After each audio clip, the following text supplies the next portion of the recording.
여러분 안녕하십니까? 방송으로 보는 신문 아침의 매일경제 시간입니다. 오늘도 아침 신문들이 여러분 앞에 준비되어 있습니다. 그리고 일면 기사부터 바로 출발합니다. 매일경제 일면 기사. 바이든 대통령 취임식이 우리 시간으로 오늘 새벽 2시 조금 못 미쳐서 있었죠? 그와 관련된 사진 크게 싣고 있습니다. 그리고 바이든 시대 개막이다. 이런 제목이, 설명이 달려 있습니다. 그 옆에 기사 보겠습니다. 묻지마 증원, 110만 공무원. 이 정도 규모는 용인시 인구보다 많아졌다. 그러니까 우리나라 공무원 숫자가 용인시 인구보다 많다. 이렇게 됐답니다. 자, 그동안 과정을 좀 설명하고 있는데요. 현 정부 들어서 매년 3만 명씩 늘어났다, 공무원이. 이 추세면 임기 말이면 120만 명이 된다. 근데 공무원은 사실 세금을 통해서 뭔가 일을 하고 세금으로 월급을 받고 그러잖아요. 그럼 국민 세금 부담은 갈수록 커지고 있다. 반면에 민간 일자리 안 보인다. 이런 내용까지 섞여 있습니다. 다음은 동아일보 보겠습니다. 바이든 미국 대통령 취임식 얘기를 싣고 있는데요. 먼저 사진부터 보겠습니다. 아마 가장 최신 사진이겠죠?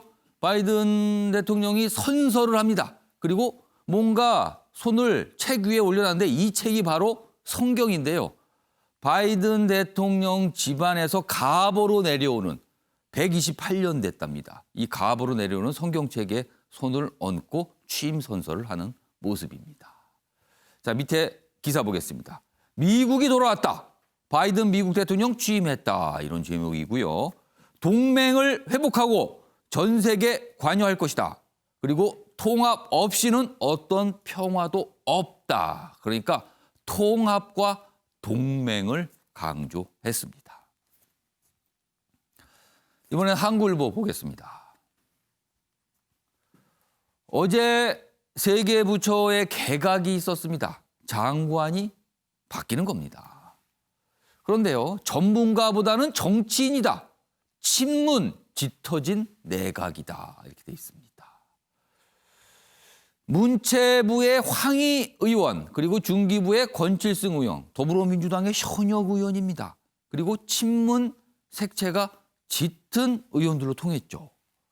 둘 다 보니까 전문성은 좀 약해 보입니다. 친문 계파색이 짙다. 이렇게 돼 있습니다. 그리고 외교부 장관에는요, 미국통 정의용 발타 이렇게 돼 있습니다. 사실은 정의용 새 후보자라고 되겠습니다. 그동안 남북미 회담 이런 걸 굉장히 주도했다라고 평가를 받고 있습니다. 바이든 취임 맞춰서 대미 외교를 재정비한 셈이다. 이런 평가하는 내용도 실려 있습니다. 마지막으로 중앙일보 보겠습니다. 기사가 이쪽 끝에 있습니다. 우리나라에서 굉장히 큰 대기업이죠. LG전자 스마트폰 사업 전면 재검토 선언했습니다. 재검토니까 안 할 수 있다는 거죠. 23분기 연속 적자, 아픈 손가락이었다. 매각 또는 철수 등 모든 가능성을 검토한다고 밝혔습니다. LG전자의 스마트폰에 관한 얘기가 실려 있습니다. 자, 지금까지 일면기사 짚어봤고요. 오늘도 뉴스의 행간을 읽어주시기 위해 네 분께서 자리하셨습니다. 한 분씩 소개해드리겠습니다. 먼저 화면 가장 맨 왼쪽에 윤영걸 전 매경닷컴 대표 자리하고 계십니다. 그리고 그 옆에는 현근택 전 민주당 법률위 부위원장 나오셨고요. 그리고 오늘도 이준석 전 미래통합당 최고위원 나왔습니다. 그리고 마지막 자리에는 박창한 장한대 교수 자리하셨습니다. 안녕하세요.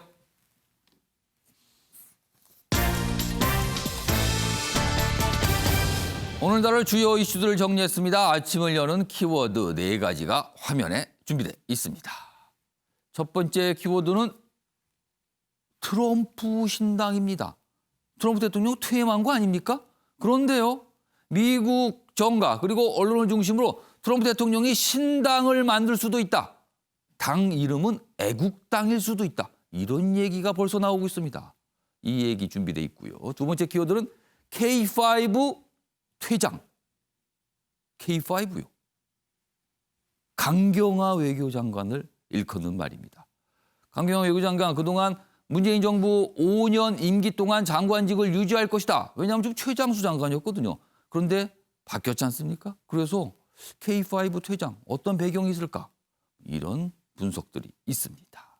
그리고 세 번째 키워드는 부엉이 모임입니다. 어제 있었던 개각과 관련해서 현역 의원들 이제 입각을 하게 되는 건데 이 의원들이 민주당 내 어떤 모임일 수 있습니다. 부엉이 모임 회원이었다. 이런 점이 오늘도 부각이 되고 있습니다. 그리고 마지막 키워드는 견제구입니다. 최근에 여당 내 대선 경쟁 상황과 관련돼 있습니다. 자, 그럼 아침에 매일 경제 본격적으로 출발하겠습니다. 우리 시간 오늘 오전 2시. 2시가 조금 못 미쳤죠? 뭐 그 부분이 있었는데요. 사실 여러 가지 장면 그리고 여러 가지 모습들이 오늘 새벽에 뭐 중계가 됐습니다.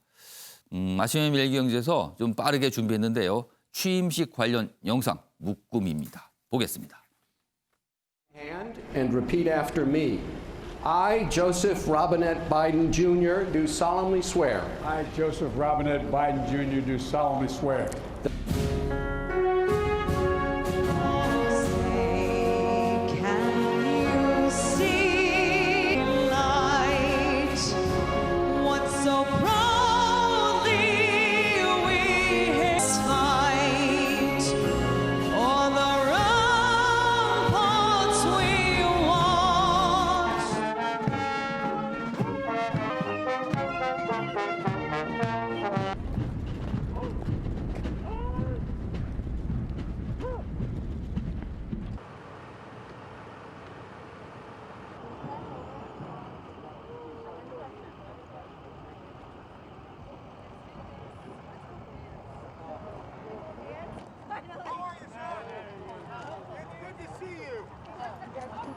I know. It's been 3 hours. How does it feel, Mr. President? 네, 차에서 내려서 뛰어가서 인사를 하는 모습이 굉장히 인상적이었습니다. 자, 다음은요. 리포트가 하나 준비되어 있는데요. 뭐 바이든 대통령 취임했죠. 그리고 이제 업무 개시했습니다. 그리고 여러 가지 얘기도 했고요. 그와 관련해서요. 이기종 기자가 전하는 리포트 들어보겠습니다.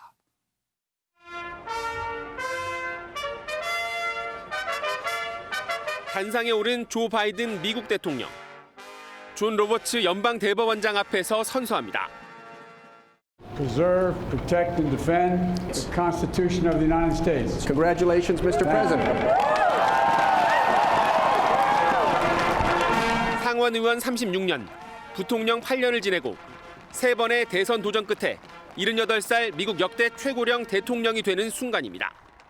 취임 일성은 통합이었습니다. This is America's day. This is democracy's day. A day of history and hope, of renewal and resolve. 코로나19 대유행과 경기 침체 속에서 극심한 내부 분열부터 극복해야 한다며 모든 미국인의 대통령이 되겠다고 말했습니다. 백인 우월주의, 국내 테러리즘과 싸우겠다며 트럼프 전 대통령의 대선 불복을 겨냥한 발언도 했습니다. And we must reject the culture in which facts themselves are manipulated and even manufactured. 국제사회에서 미국의 동맹을 복원해 트럼프 행정부의 미국 우선주의를 끝내겠다고 강조했습니다. 백악관에 입성한 바이든 대통령은 곧바로 업무에 착수했습니다. 대통령 트위터 계정 첫 글로 위기를 극복하려면 낭비할 시간이 없다고 적었습니다. CNN은 바이든 대통령의 첫 행정명령은 100일간 마스크를 쓰라고 당부하는 것이라며 코로나19 대응을 최우선 국정과제로 삼을 것이라고 전했습니다. 바이든 대통령은 취임 열흘간 수십 개의 행정명령을 통해 트럼프 시대와 결별하고 새 청사진을 제시할 계획입니다. MBN 뉴스 이기종입니다. 바이든 대통령 연설을 통해서 모든 미국인의 대통령이 되겠다. 이렇게 얘기했죠. 그러면서 통합을 강조했습니다. 그런데요. 이를 별로 반가워하지 않는 인물이 있는 것 같아요. 바로 떠나간 직전 대통령 얘기입니다. 기사 보겠습니다. 트럼프 취임식에 안 나타났습니다. 불참했습니다. 그리고요. 트럼프 불참 때문에 취임식 날 2개의 핵가방이 등장을 했다. 핵가방은 하나만 있는 게 원칙이잖아요. 그리고 대통령이 바뀔 때는요. 전임 대통령이 후임 대통령에게 그걸 넘겨주는 겁니다. 이게 정상입니다. 그런데 어제 미국에서 핵가방이 2개가 등장했습니다. 인계 행사를 못해서 일시적으로 2개가 등장했다. 그러니까 트럼프 대통령이 본인이 갖고 있던 핵가방 들고 그냥 떠난 겁니다. 그리고 다른 핵가방은 또 바이든 대통령에서 또 준비됐고요. 트럼프 암호는 정오를 기점으로 폐기가 됐다. 그러니까 가방은 있으나 이제 쓸모가 없게 된 거죠. 그거는. 이런 모습이었습니다. 이런 모습이요. 트럼프 대통령과 관련된 다음 기사 하나 더 있습니다. 트럼프, 바이든 언급도 없이 고별 연설. 우리 운동은 이제 시작이다. 이런 얘기를 합니다. 그러면서 신당을 암시합니다. 새로 당 만들 수도 있다는 거죠. 지금 미국 언론은 당 이름이 지금 애국당이다. 이렇게 거론되고 있답니다. 애국당 창당 논의 중이다. 대통령 떠나자마자 당 만들겠다는 거죠. 퇴임 11시간 전 측근 사면. 그렇습니다. 이 사면 얘기 여기서 여기 애국당에 설명됐고요. 여기 보면은요. 70명을 넘게 사면을 했어요. 마지막 날, 임기 마지막 날. 그리고 가명도 70명이나 했습니다. 그러면 거의 150명 가까이 사면 가명을 하루에 한 겁니다. 마지막 날. 이런 모습도 있었습니다. 자, 그럼요. 여기서 트럼프 대통령의 이야기 영상으로 들어보겠습니다. A great honor, the honor of a lifetime. We've had an amazing 4 years. We've accomplished a lot. We also got tax cuts, the largest tax cut and reform in the history of our country by far, which I consider the regulation cuts to be maybe even more important. We love you. We will be back in some form. 어떤 방식으로든 돌아오겠다고 했어요. 이게 간단하게만 들리지 않은 게 지금 대선 불복을 하고 있잖아요. 그리고 대선을 통해서 상당한 표를 얻은 상황이거든요. 그렇기 때문에 이 신당 얘기가 간단하게 들리지 않는 겁니다. 박찬희 교수님. 네. 정치학을 공부하셨잖아요. 뭐 그런 감각을 살려서 트럼프 대통령 정말 신당을 만들까요? 그리고 만든다면 미국은 어떻게 되는 겁니까? 저는 뭐 신당 충분히 만들 가능성이 있다고 봅니다. 우리가 이제 대한민국 정치에서도 안철수라고 하는 안철수 대표가 그동안에 뭐 선거에 여러 번 나왔다 졌다 했지만 그 인지도 하나 가지고 지금 뭐 10년 가까이 버티고 있어요. 그 사이에 만든 당도 굉장히 많습니다. 예. 자, 그런데 이 트럼프 대통령은 뭐 이제 전직 대통령이지만 예. 대선 불복을 이미 명확하게 선언을 했어요. 뭐 심지어 핵가방도 넘기지 않았습니다. 예. 그럼 이후에 다시 대권에 도전할 수 있는 가능성이 있는 건데, 근데 문제는 공화당 안에서 그것을 갖다가 발현할 수 있느냐? 이게 그렇죠. 쉽지가 않은 거죠. 그러면 공화당을 자극하면서 공화당까지 바람을 미칠 수 있는 그러려면 자신의 어떤 정치적인 영향력을 계속 유지해야 되는데 예. 여기에 사실은 이 신당이라고 하는 거는 그 당의 형태가 물론 온라인 정당, 뭐 특이한 형태의 정당, 뭐 행동 정당 여러 가지 이제 소규모 정당으로 남을 수는 있을지언정 예. 이것을 유지하는 게 결국에 나중에 이제 다시 또 선거 시즌이 돌아왔을 때 트럼프의 이름이 회자될 수 있는 그런 또 한 번의 기회를 만드는 것이기 때문에 예. 저는 뭐 분명히 만든다. 그리고 물론 그것이 미국의 전통적인 양당 예. 체계를 흔들 정도는 아니지만 예. 어떤 바람의 출발점, 새로운 바람을 일으키는 또는 트럼프의 이름이 끊이지 않고 계속 나오게 만드는 그런 효과를 주기 때문에 예. 뭐 충분히 앞으로 계속 이 당을 갖다 유지해 나갈 가능성이 매우 높다고 봅니다. 그런데 전직 대통령이잖아요. 대통령을 이미 한 전직 대통령이 정치를 이어가기 위해서 당을 만든다는 이 미국 내에서 어떻게 좀 받아들일까요? 근데 뭐 트럼프라고 하는 사람이 예. 전례, 관례 이런 거는 철저하게 우습게 그냥 넘어갔거든요. 나는 나의 길을 갈 뿐이다. 옛날에 그렇죠. 그렇다는 얘기 하지 말라. 뭐 네. 이런 겁니까? 사실 이번에 이임하면서도 취임식에 가는 게 맞는 거고 핵가방 전달해 주는 게 맞는 그렇죠. 거고 또 퇴임사 할 때 다음 대통령의 이름을 한 번이라도 불러주는 게 관행인데 다 무시했거든요. 그렇다면은 이후의 행동도 또다시 돌출 행동이 될 가능성이 매우 높다고 봅니다. 예측할 수 없다는 거네. 한마디로 어디로 튈지. 이런 상황입니다. 지금. 한쪽에선 취임식, 한쪽에선 전직 대통령의 모습 이렇게 좀 다 포착이 됐습니다. 취임식과 관련해서요. 한국계 인물들이 좀 등장하는 기사가 있습니다. 여기 보겠습니다. 경호 그리고 일정의 문고리 권력이다. 그러니까 문고리 권력이면은 굉장히 접근을 해 있다. 바이든 대통령과 굉장히 가까이 있다는 뜻이 되잖아요. 그런데 여기에 한국계 2명이 있다.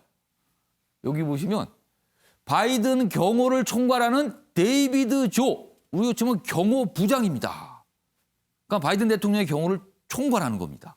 데이비드 조. 그리고 영부인 일정은 지나 리가 맡게 된다는 거예요. 여기 보시면 조, 리, 이거 우리나라 성이잖아요. 여기 뭐 설명이 돼 있습니다. 여기 특히 지나 리, 이 인물은요, 한국에서 태어났습니다. 그런데 이제 어렸을 때 미국으로 건너가서 거기서 자란 거죠. 근데 이번에 영부인의 일정을 맡게 됐다. 우리로서는 이게 글쎄요, 굉장히 좀 관심을 좀 가질 만한 사안입니다, 지금요. 뭐 이런 내용도 좀 보도되고 있습니다. 자, 바이든 대통령 취임했습니다. 중요한 거는요, 우리와 관련해서입니다. 그렇다면 우리와 관련된 거는요, 북한과 관련된 문제, 그리고 우리 옆에 있는 중국과 관련된 미국의 시각, 뭐 이런 게 우리 또 관심사입니다. 그런데요, 다음 기사 보겠습니다. 블링컨 미국 국무장관 지명자, 미국 외교를 총괄하게 되는 인물입니다. 중요하죠. 근데 이런 얘기를 합니다. 트럼프 대중국 강경책은 옳았다. 그렇다면 중국과 관련된 노선은 유지할 것으로 보이죠. 그런데요, 대북 정책은 재검토한다. 이건 또 달라질 수 있는 겁니다. 내용 보면은요, 청문회에서 이런 얘기를 합니다. 북한 문제 더 나빠졌다. 한국, 일본과 협의하고 제안 검토할 것이다. 그렇다면 이 제안이 무엇일까? 뭘 검토하는 걸까? 우리는 이게 관심사입니다. 중국 압박, 동맹 참여 요구 커질 듯, 이것도 우리가 또 부담될 수도 있어요. 그리고 지금 헤인스 DNI 국장, DNI는 미국 정보기관 10개 넘는 정보기관을 총괄하는 곳이거든요. 여기에 총책임자는요, 중국에 강하게 나갈 것이다. 이런 얘기가 좀 나오고 있습니다. 자, 그럼요, 이와 관련된 영상도 확인해 보겠습니다. I think we have to review, and we intend to review, the entire approach and policy toward North Korea, what options we have, and that can be effective in terms of increasing pressure on North Korea to come to the negotiating table. 중국에 대해서는 강하게 트럼프 대통령의 방향이 옳다. 그러나 대북 정책은 검토한다. 우리로서는 굉장히 민감한 사안 2개가 지금 동시에 제시되고 있는 거예요, 지금.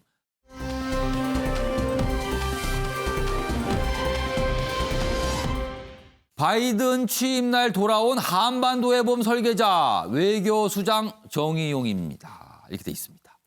그러니까 초대 청와대 국가안보실장을 맡았습니다. 그리고요, 남, 북, 미 대화 이거를 굉장히 이끌었죠. 그래서 한반도의 봄 설계자라고 통합니다. 그런데 이번에 외교 라인이 재정비되면서 외교장관이 된 겁니다. 그리고요, 전임인 강경화 장관은 전격 교체됐다. 정의용 만 75세, 5살, 75세입니다. 역대 최고령 외교장관입니다. 그리고요, 청와대 안보실 이차장은 바이든 임매, 김영진 이렇게 임명이 됐다. 이런 내용까지 좀 들어 있습니다. 자, 그럼요, 어제 청와대에서 정의용 새 외교장관 후보자 뭐 발표를 하면서 한 설명이 있거든요. 그 내용도 확인해 보겠습니다.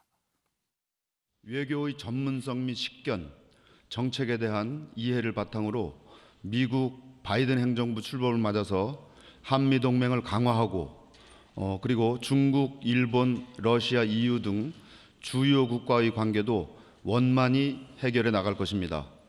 문재인 정부가 역점을 두는 한반도 평화 프로세스와 신남방, 신북방 정책도 확고히 정착 발전시키는 등 우리의 외교 지평과 위상을 한 단계 올려놓을 것으로 기대합니다. 자, 유영걸 대표님. 자, 미국의 새 국무장관 후보자 그리고 우리의 새 외교장관 후보자 비슷하게 지금 등장을 했거든요. 그런데 미국에서는 지금 대북 정책을 재검토한다는 거예요. 그런데 우리는 기존에 있는 정책을 되살리고 싶어 하는 거예요. 자, 이렇다면은 북한과 관련해서 미국과 우리나라와 미국 어떻게 향후 엇박자로 가는 겁니까? 이거 어떻게 되는 겁니까? 뭐 그런 부분이 좀 걱정이 되죠. 뭐 예. 잘한 부분은 정의용 신임 장관 후보자가 외교부 출신이니까 예. 그동안 강경화 장관이 외교부를 장악을 못했다는 얘기가 좀 많았잖아요. 그래서 외교부의 위상을 높여주는 그런 효과는 있을 것 같은데 미국의 브링컨 국무장관 후보자가 예. 얘기 두 가지 중요한 거 있잖아요. 대북 정책 전면 재검토. 또 하나는 트럼프가 제일 잘한 거는 중국에 대한 압박을 한 거다. 그건 잘한 우린 거다. 더 세게 압박할 거다 하는데 우리 정의용 장관은 그동안에 대북 미국 협상 과정에서 어떻게 보면 밀사 책사 이미지가 좀 있거든요. 과거에 김정은 2번 만났고 트럼프 대통령한테 가서 그런 얘기 했잖아요. 김정은이가 비핵화할 의사가 있다. 그래서 사실 싱가포르 가서 미 북한 협상을 한 거 아니에요. 예. 근데 지금 한반도 평화 프로세스 그걸 주동하는 인물이 정의용이고 문재인 대통령도 신년 기자회견에서 한반도 평화 프로세스 계속 얘기를 했거든요. 예. 김정은의 비핵화 의사 있다 이렇게 했는데 근데 미국은 새로운 패러다임으로 가자고 하는데 우리는 과거의 그 밀사, 책사 그런 이미지로 좀 가자는 거 아니냐. 그러니까 미국은 지금 대북 제재 해제 없다.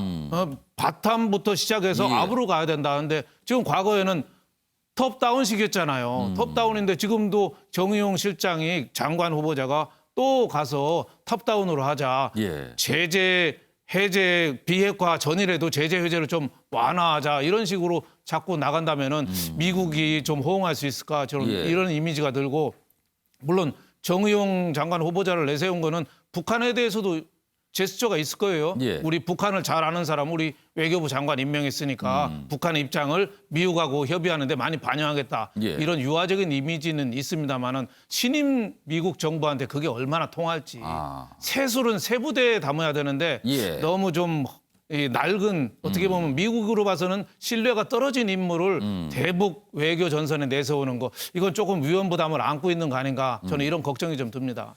자, 정구택 전 부위원장. 그러니까 한마디로 말하면 중국과 북한을 바라보는 시각이 미국과 우리가 아주 다를 수가 있다는 거예요. 그럼 사실 우리는 또 걱정되는 거는 일본이거든요. 일본은 지금까지 그 외교 노선을 보면 항상 그 틈을 파고 들어왔습니다. 그러니까 우리가 좀 곤란한 경우가 있었거든요. 어떻게 보세요, 지금?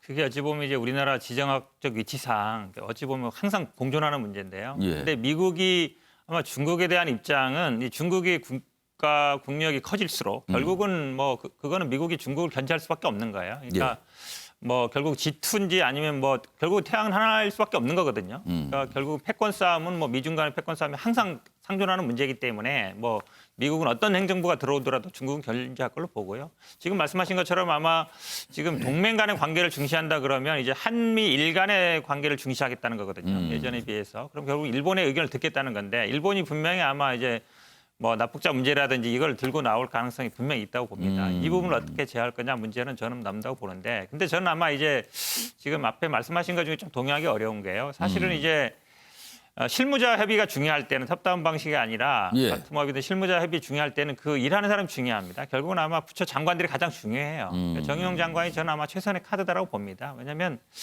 이분이 뭐 밀사라 그러면 예전에 이제 몰래 가거나 이런 건데 다 예. 공개적으로 간 거예요. 결국은 김정은 위원장도 만나고 트럼프 대통령 만나면서 북미 간의 회담을 이끌어냈다는 평가를 받았잖아요. 실제로. 물론 그 사이에 뭐 말도 많았지만 그러면 지금 상황에서도 결국은 북한이 좀 신뢰할 수 있고 그다음에 미국과 대화를 해본 그런 사람이 필요하다라고 본다 그러면 결국 북미 간의 대화를 좀 이끌어내겠다. 이런 어떤 목적이 분명히 있다고 봅니다. 근데 결국은 일본과의 관계 부분은 근데 저는 뭐 일본이 아마 우리와의 관계를 풀고 남북 간의 뭐 북한, 일본 간의 어떤 대화를 할 것 같지는 않아요. 아마 예.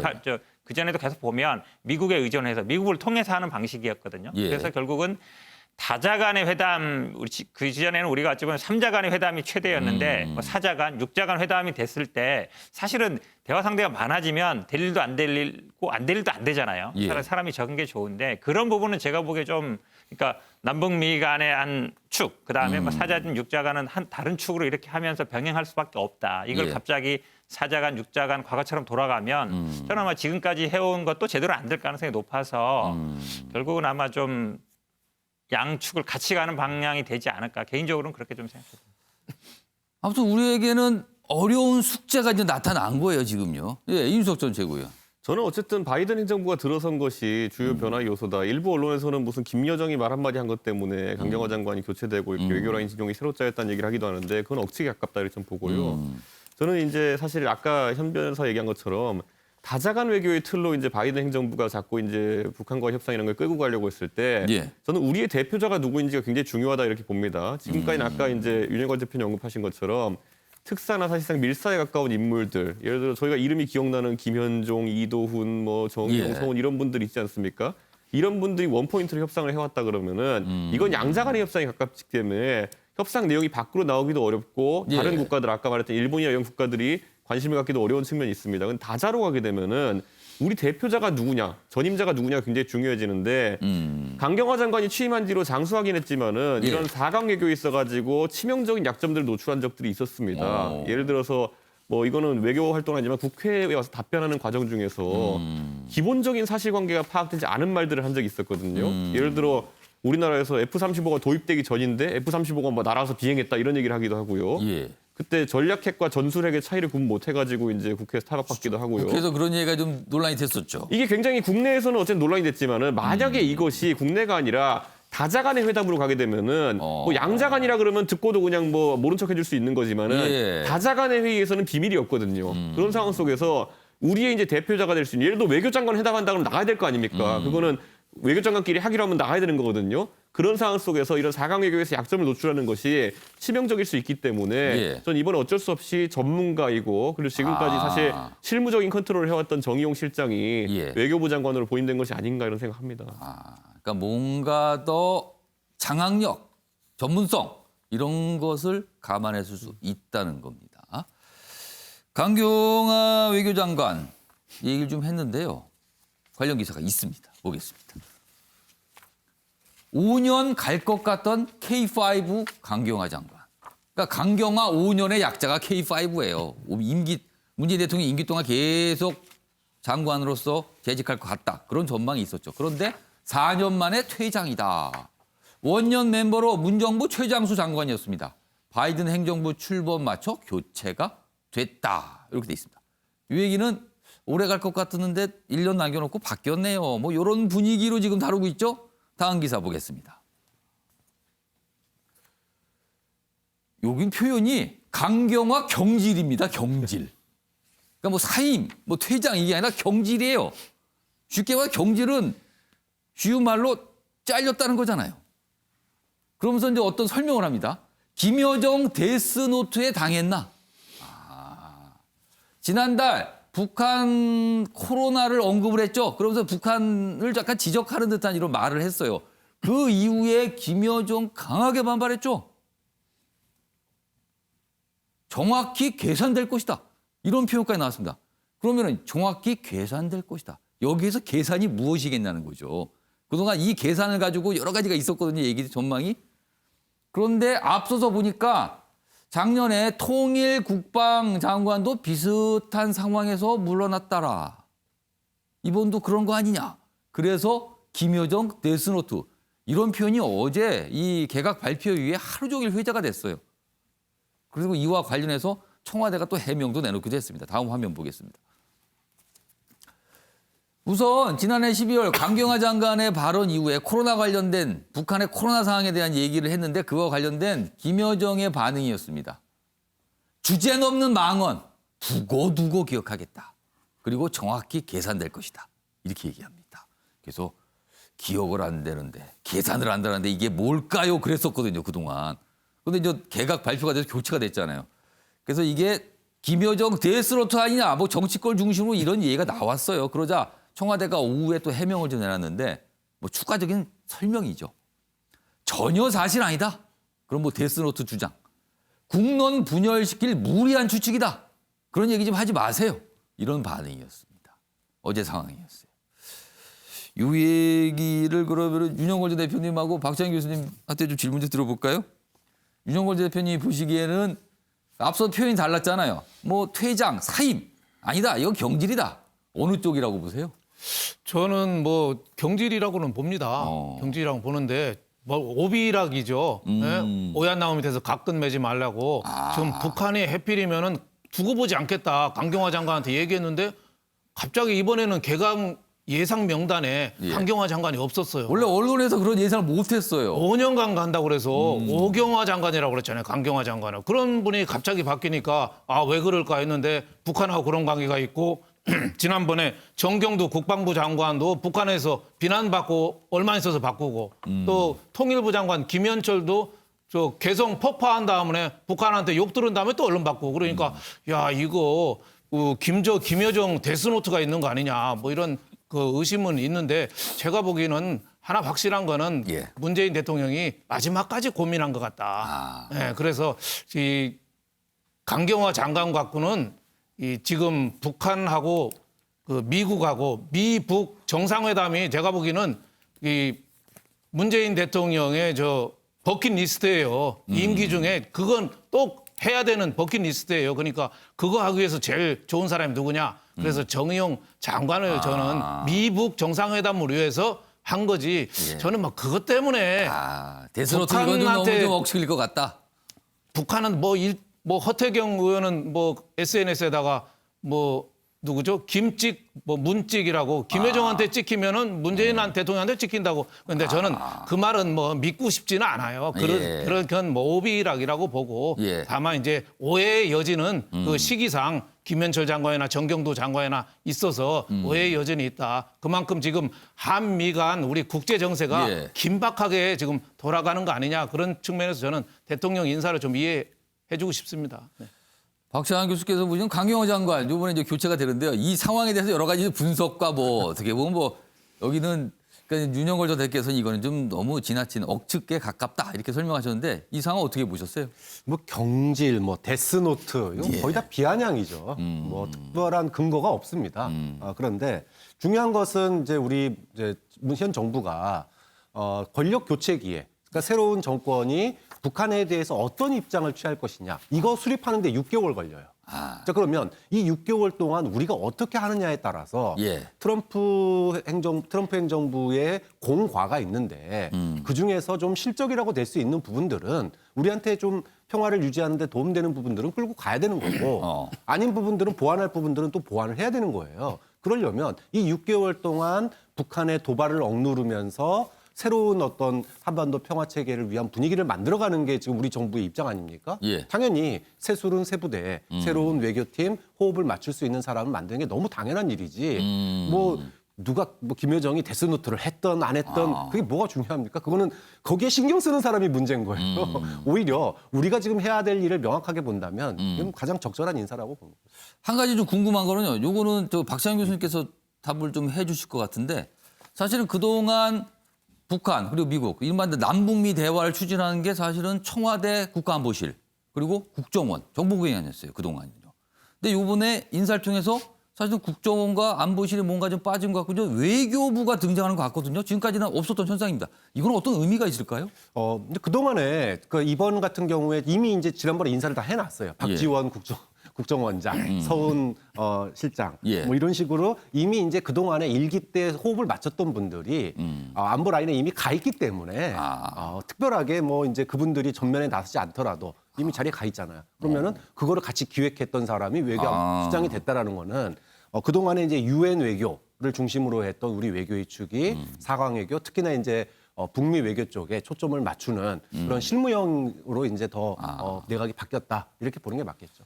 정우택 정부위원장 하실 말씀 있으세요? 아마 강경화 장관이 아시다시피 아마 개인적으로 그동안 계속 그만두겠다, 힘들다 이 얘기 많이 했었어요. 어제 청와대도 그런 그렇죠. 설명이 있었어요. 예. 본인이 요청을 좀 했다. 특히 이제 뭐 이 외교부도 꼭 그건 아니지만요. 뭐 검찰도 검찰 출신 굉장히 중요시하는 것처럼 외교부도 사실은 외시 출신이냐 아니냐 예전에 많이 따지거든요, 사실은. 근데 그것 강경화 때문에 장관은 외시 출신이 그렇죠. 아니었죠. 그게 어찌 보면 뭐 부처 장악력이 떨어진다 이 얘기도 많이 있었고 지난번에 뭐 남편이 뭐 여행 논란도 있었고요. 아마 그만두고 싶다는 얘기들은 계속 흘러나왔었죠. 그런 부분도 있는 것 같고요. 지금 사실은 북한의 뭐 데스노트냐 아니냐 이걸 자꾸 얘기하는 것 자체가 저는 북한의 영향력을 키워준다고 봐요. 왜냐하면 김여정이 사실은 요번에 연초에 뭐 북한 쪽에서 보면은 강등됐다 그러잖아요. 영향력이 좀 후보위원회 없어요. 그렇죠. 명단에. 오히려 떨어졌기 때문에 그런 사람이 과거에 했던 말 가지고 지금에 와서 그거를 뭐 영향력이다 아니다 하는 것 자체가 제가 넌센스라고 보고요. 예. 사실은 어찌 보면 뭐 지금 강경화 장관이 할 말은 한 거죠. 왜냐하면 뭐 북한이 지금 코로나 환자가 없다는데 믿는 사람 누가 있겠습니까? 그렇죠. 할 말을 한 거기 때문에 오히려 뭐 강경화 말을 잘했다. 그리고 뭐 이렇게 나가야지. 대수로부터 당했다. 이렇게 나가는 거는 제가 보기에는 우리나라 국력 차이도 그렇고 북한에 대해서 너무 저자세를 보이는 거다라고 봅니다. 그러니까 괜히 이런 얘기 자꾸 거론할 필요가 없다. 괜히 북한만 더 키워주는 꼴이다. 뭐 이런 제가 보기엔 말씀이셨습니다. 그렇습니다.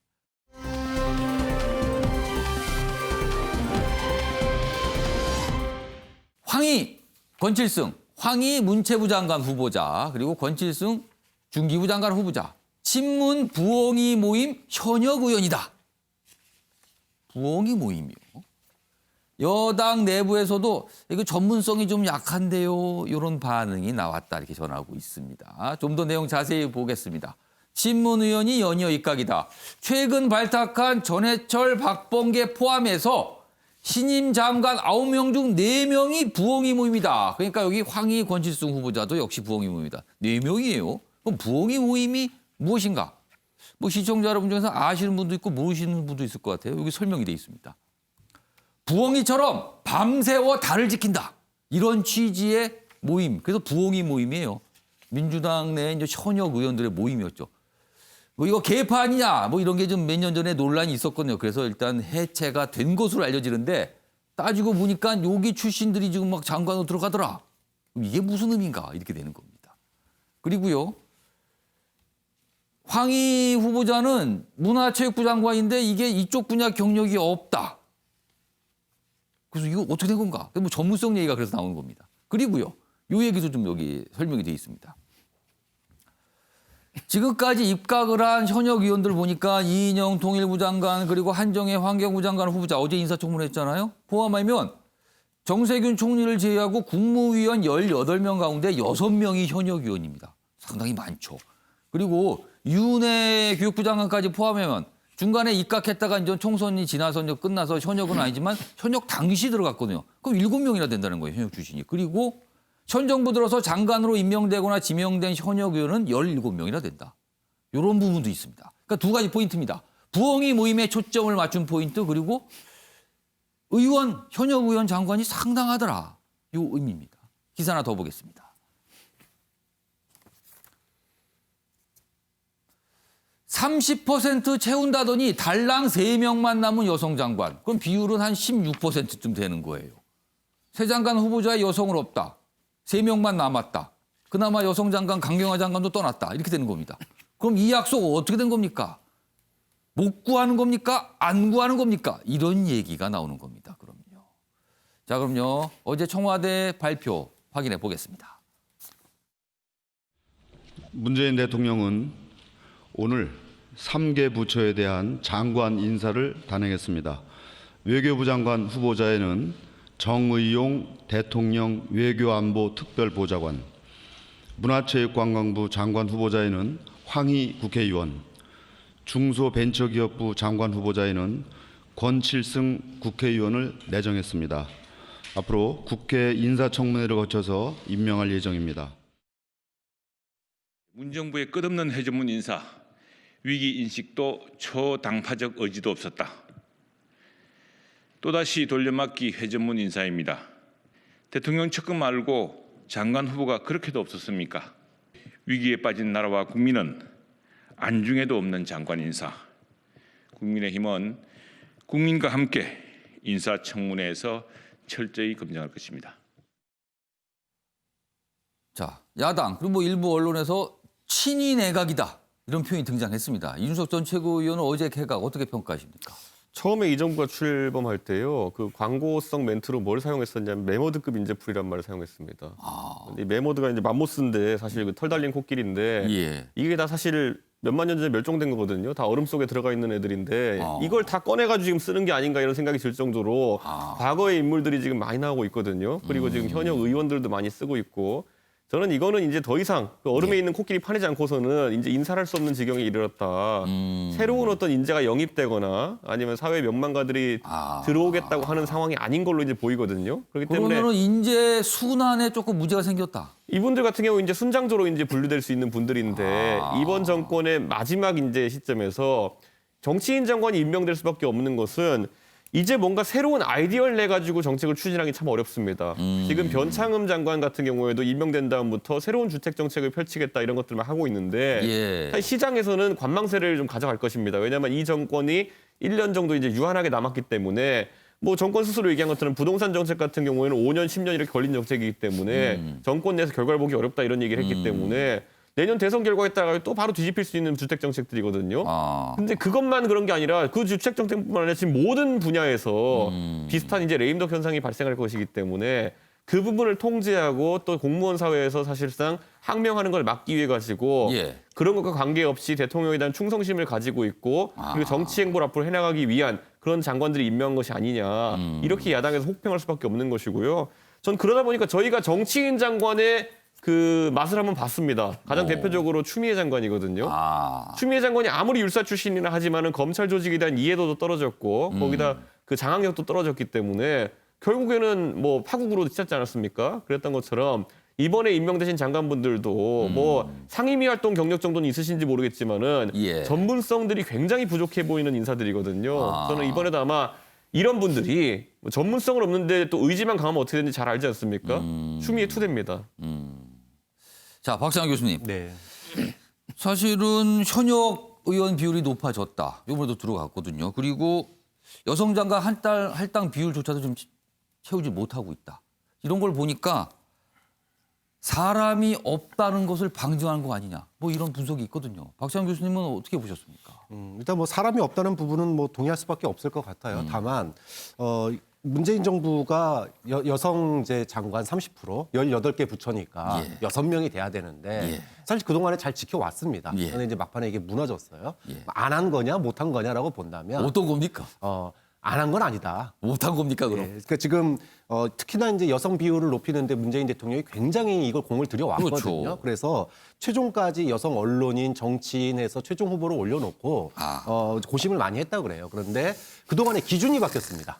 이게 조국 사태를 거치고 부동산 논란을 거치면서 조건이 많이 늘어난 거죠, 그렇죠. 지금요. 조건이 늘어나다 보니까 집이 두 채 있다거나 강남이 있다거나 교육 문제가 뭐 자녀 입시 문제가 있다거나 여러 가지 것들이 추가되다 보니까 예. 이거를 돌파할 사람을 쉽게 찾지 못한 거 아니냐. 좀 그런 점에서 사실 피부로 체감할 수 있는 유일한 그 정책인데 예. 보여주기 쉬운 정책인데 이걸 못했다라고 하는 거는 그만큼 문재인 정부가 인재풀이 이제는 협소해진 거 아니냐 이렇게 평가할 수밖에 없는 거죠. 그러니까 이렇게 지적하는 기사가 이게 지금 청와대나 대통령 입장에서 굉장히 아픈 내용이겠네요. 그러면. 마음 이거 아프죠. 약속을 했는데 참 안 됩니다. 뭐 이런 거네요, 지금 상황이.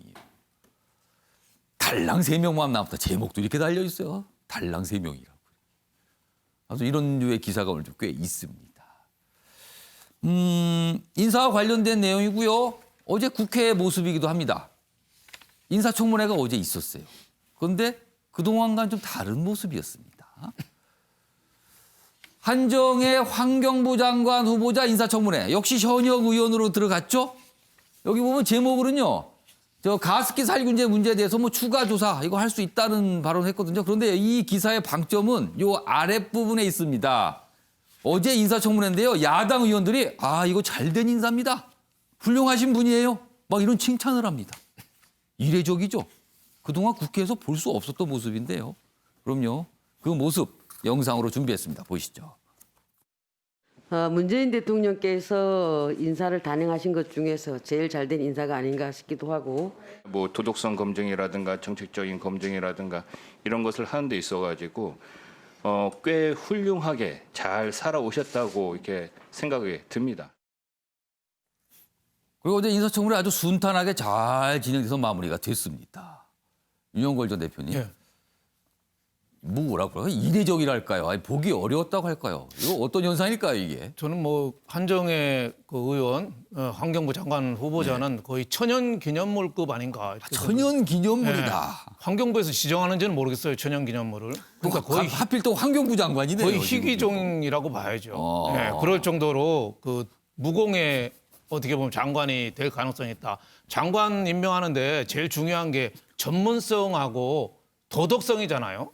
그동안은 전문성도 없었고 도덕성도 뭐 저 음주운전부터 재산 허위 신고, 부동산 투기 위장 전입 예. 그거 안 한 사람이 거의 없었어요. 사실 별의별 사항이 다 나왔죠. 이 평균 상식선에서 벗어나는 사람들이 장관이 후보자가 청문회가 거의 시끄러웠거든요. 그래서 괜찮은 사람이 되면은 야당이 무조건 비판을 안 한다. 괜찮은 사람이니까 야당도 괜찮은 사람 이번에 장관 인사 잘했다고 했잖아요. 예. 그래서 저분이 이제 부산대학에서 환경공학 학사 석사하고 또 박사까지 미국 가서 했잖아요. 전문가네요. 전문가죠. 환경에 대해서 했잖아요. 그러니까 어제 그 청문회에서도 앞으로 탄소 중립이 진짜 코로나19보다 더 중요하다 뭐 이런 얘기하고 또 가습기 이번에 1심에서 무죄가 나왔거든요. 근데 이제 판사들이 사실은 좀 억울한 점이 있어요.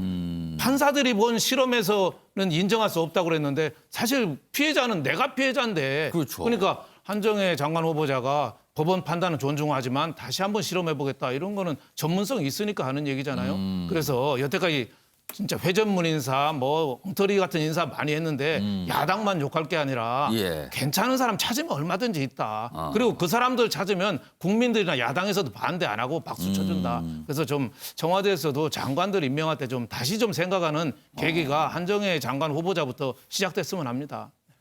그러니까 인사청문회 기준이 들여다보는 그 이 현명의 기준이 전문성, 도덕성이거든요. 그런데 어제 야당 의원들이요. 사실 아까 2명의 인물이 얘기한 것만 보였지 더 있었습니다. 많이.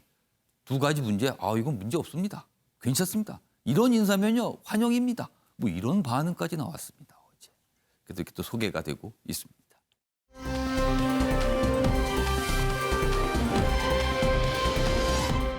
이재명 경기지사 지금 재난지원금 얘기 참 자주 하죠. 어제 공식적으로 뭔가를 발표했어요. 재난지원금 지급합니다.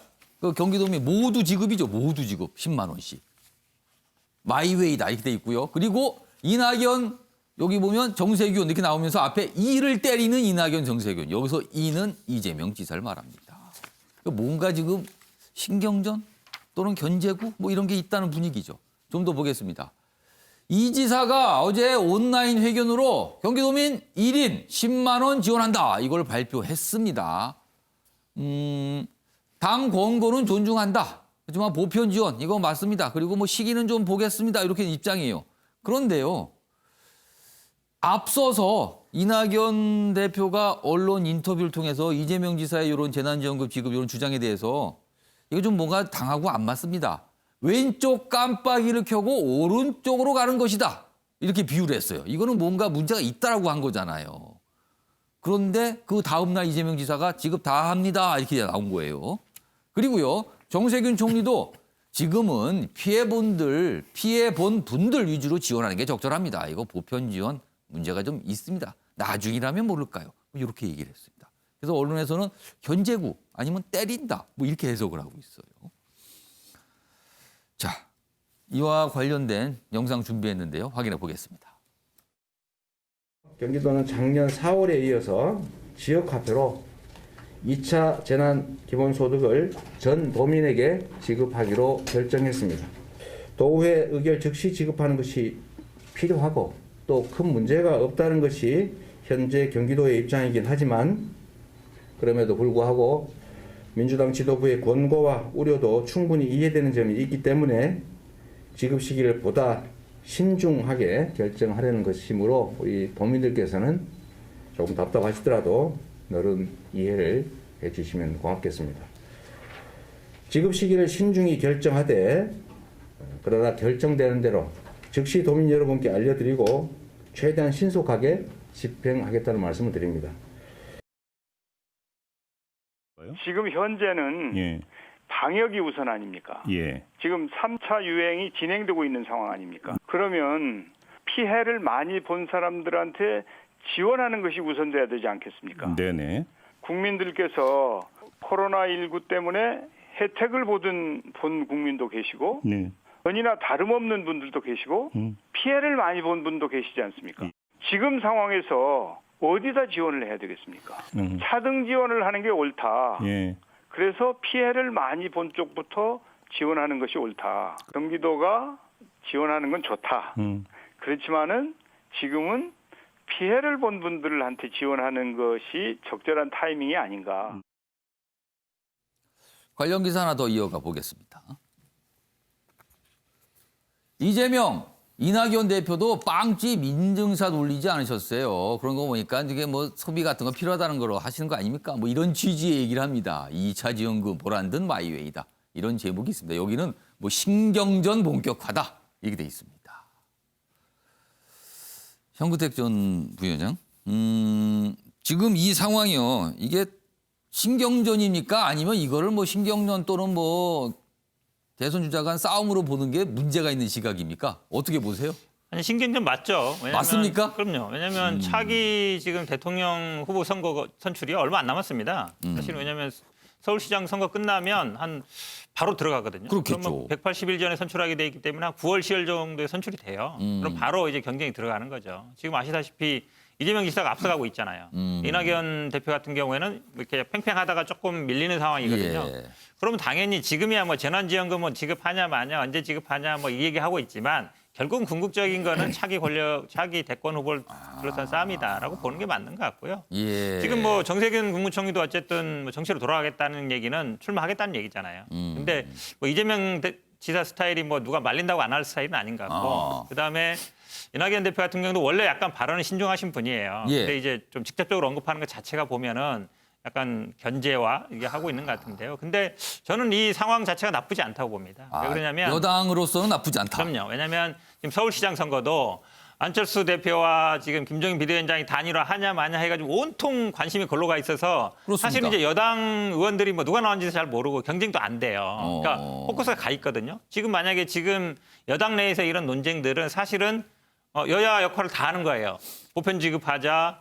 아니면 선별하자, 아니면 뭐 설전에 하자, 후에 하자, 지역 철폐를 하자, 아니면 현금으로 주자. 이 논쟁이 어찌 보면 물론 지금 객관적으로 보면 울산시도 주고요. 뭐 40만 원 주는 지자체도 있고 25만 원 주는 지자체도 있어요. 한 12, 군데 설치가 되는데 경기도만 이슈가 되는 건 그만큼 이제 뜨겁다는 얘기잖아요. 아이고 경기도는 또 규모가 다르잖아요. 뭐 크죠. 그러니까 1,300만이 넘다 보니까 1조 한 3, 4천억 들어가는데요. 저는 뭐 이 상황 자체는 우리 당 입장에서는 나쁘지 않다라고 보고 이런 신경전은 저는 앞으로도 계속 갈 것이다. 왜냐하면 시장 선거 끝나면 바로 시작인데 그렇다고 해서 뭐 내가 반대하는 할 수는 없잖아요. 그럼 정책 가지고 싸우는 거거든요. 근데 뭐 이 재난지원금 지급이라는 게 결국은 국민들한테 뭔가 도움을 주는 거예요. 어떤 방식으로 줄 거냐 싸우는 거기 때문에 그렇다고 해서 어떤 뭐 예를 들어서 참여하게 대립되는 건 아닙니다. 그러니까 어쨌든 정책을 갖고 싸우는 거라 저는 뭐 나쁘지 않다라고 보고 있습니다.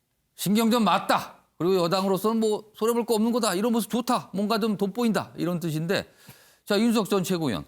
제1야당인 국민의힘 입장에서는 이 상황이 부러운가요? 지금 거기 국민의힘 사정은 당내 유력한 주자가 없다는 평가를 받잖아요. 이 상황 어떻게 보고 있을까요? 저는 이 곡간 풀기식 어쨌든 그 정책 대결이라는 것이 한계가 있다 보거든요. 그러니까 가다 보면 지금도 보면은 금액이 10만 원 이렇게 얘기 나오는 것이 과거에 나왔던 금액보다 줄어들었잖아요. 그러면 여력이 감소하고 있다는 것을 본인 스스로 입으로 실토하는 거거든요. 처음에 이제 뭐 1인당 20만 원, 가구당 뭐 100만 원까지 주고 이럴 때랑은 다르게 지금 10만 원으로 줄어들었고 더 절박하게 이재명 지사보다 더 이제 절박하게 했던 거는 그 예전에 이낙연 대표가 핸드폰 요금 2만 원 줄게 이랬잖아요, 이제. 핸드폰 요금. 그러니까 그 기억나실 겁니다. 그러니까 지금 이게 본인들 입장에서 돈 풀면 당연히 국민들이 거기에 대해서 호응을 하죠. 이건 뭐 여론조사 해볼 필요도 없습니다. 돈 줄까요 말까요? 그럼 줄까요가 다 많이 나와요. 다만 거기에 대한 책임이 어떻게 따르느냐 이런 것까지 검토하게 되면은 나중에 국민들의 평가가 달라질 수 있고 당장 이번에 10만 원 얘기 나오면서 지금 나온 얘기가 지난번에는 20만 원, 30만 원이다 왜 10만 원이냐. 다음번엔 더 줄어들 수 있습니다. 왜냐하면 저희가 이제 한번 봤지만은 핸드폰 요금 2만 원으로 생색내려고 했던 걸 봤기 때문에 저는 그렇다면은 이 정책의 한계점이 이제 다다랐다라는 걸 오히려 저 두 분의 경쟁으로 인해 가지고 국민들이 알아채는 게 아닌가 이런 생각을 합니다. 오늘 다른 각도에서 좀 분석을 좀 해주셨어요. 이제 줄어드는 모습 요걸 잘 봐야 된다 지금 그런 말씀이었습니다.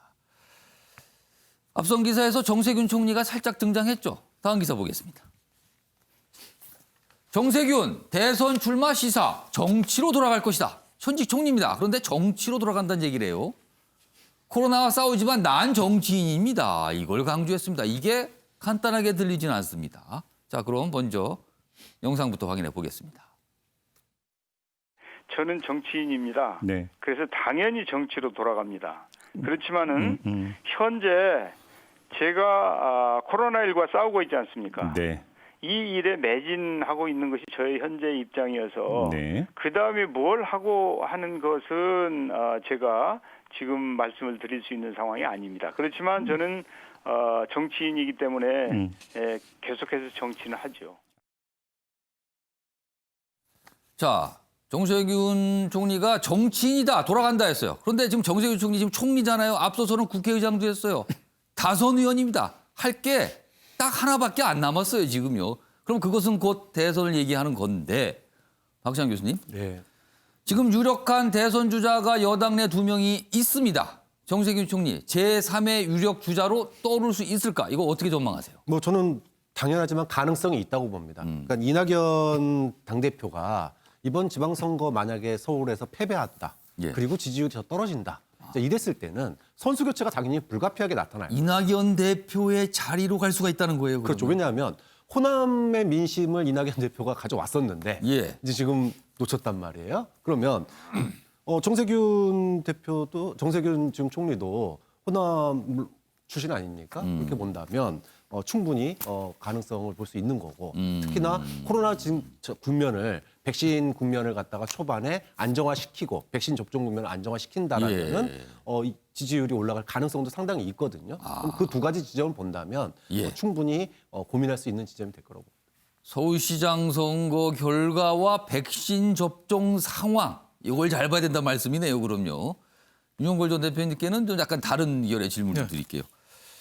정세균 총리 유력한 정치인으로는 꼽혔어요. 그리고 과거에는 본인의 어떤 계파도 갖고 있는 정치인으로 꼽혔습니다. 그런데 대선 주자, 대선 얘기만 하면은 그동안 너무 의미했어요. 왜 이렇게 못 든 건가요? 뭐 뚜렷한 본인의 칼라 이게 좀 약했던 거 아닌가요? 자기만의 색. 예, 자기만의 색. 국회의장도 했고 총리도 했고 그러니까 이력서에 쓸 스펙은 굉장히 많고 하나만 좋은데 빼고 다 있습니다. 이력서에. 뭐 하나 뭘 잘해. 이거가 좀 뭐 약한 거 아닌가. 아니 친노 배경도 좋고 당내 계파도 있고 사람도 온화하고 지역구 관리도 잘하고 굉장히 좋은 정치인이죠. 인품도 좋고 기업도 알고 굉장히 좋은 정치인인데 안 떠요. 왜 안 뜬 겁니까? 정치에 요새 자꾸 각을 세우니까 오히려 이재명 지사 좋은 일만 해줘요. 왜 그러세요? 이낙연 대표하고 지지가 중촉되잖아요. 더불어민주당 당심 친문파하고 또 호남 지지가 또 중복이 되니까 서로 제살 깎아먹게 하다 보니까 이재명 좋은 일만 시키는 거 아닌가 이런 생각이 드는데 결국은 대권으로 가는 거는 시대적인 소명, 역경 극복 스토리 이게 있어야 되는데 이게 브랜드로 내세울 게 아직은 좀 약한 거 아니냐. 그냥 사람 좋은 것만 갖고 두루 열심히 한다. 코로나 방역복 입고 지시도 하고 열심히 뛰고 하는데 노란색 옷만 입어가지고 대권 도전하기는 뭔가 좀 약한 거 아닌가. 자기만의 색깔을 좀 보여줘라. 저는 이런 얘기를 하고 싶어요. 트로트 경연대회 할 때 심사위원들이 제일 많이 하는 게 그거대요. 힘 빼고 자기만의 색깔대로 하라고. 그게 조금 약한 거 아닌가 이런 생각이 좀 들었습니다. 정우택 부위원장께는 30초 드릴 건데요. 짧게. 민주당 내에서 이른바 민주당 내에서 주류는 사실 친문 성향 의원들, 친문 성향 당원들이잖아요. 그 친문 성향 의원 당원들이 정세균 총리를 어떻게 보고 있습니까, 지금? 정세균 총리는 말씀하신 것처럼 뭐 인간성 좋고요. 그다음에 뭐 성격 좋고 뭐 두루 친하고 그리고 뭐 되게 어찌 보면 주변 사람들한테 잘하는 걸로 굉장히 그런데 근데 어떻게 아마 됩니까? 제가 보기에 아마 뭐 모르겠습니다만 친문 의원 대부분이 친문 의원들이겠지만 아마 지금은 누구를 딱 선택하진 상황은 아닌 것 같아요. 지켜보고 있는 상황인 것 같다라고 보는 게 제가 보기엔 정확한 것 같습니다. 지켜보고 있다. 그 뒤에는 생략의 말은 잘하는지 뭐 이걸 거 아닙니까? 그런 것보다는 지금요? 결국은 대선 주자가 되려면요. 본인 스스로 어느 정도 지지율을 지금 말씀하신 것처럼 5%든 뭐 어쨌든 7%든 어느 정도 수준까지는 본인 능력이에요. 그 다음에 하는 것들은 주변 사람들이 모이는 거기 때문에 사실은 어느 정도 조금 지지율이 올라오는 거는 결국 본인 능력으로 돌파하는 수밖에 없다고. 아무튼 여당 대선 상황 약간 좀 몇 가지 모습이 좀 나타나고 있습니다.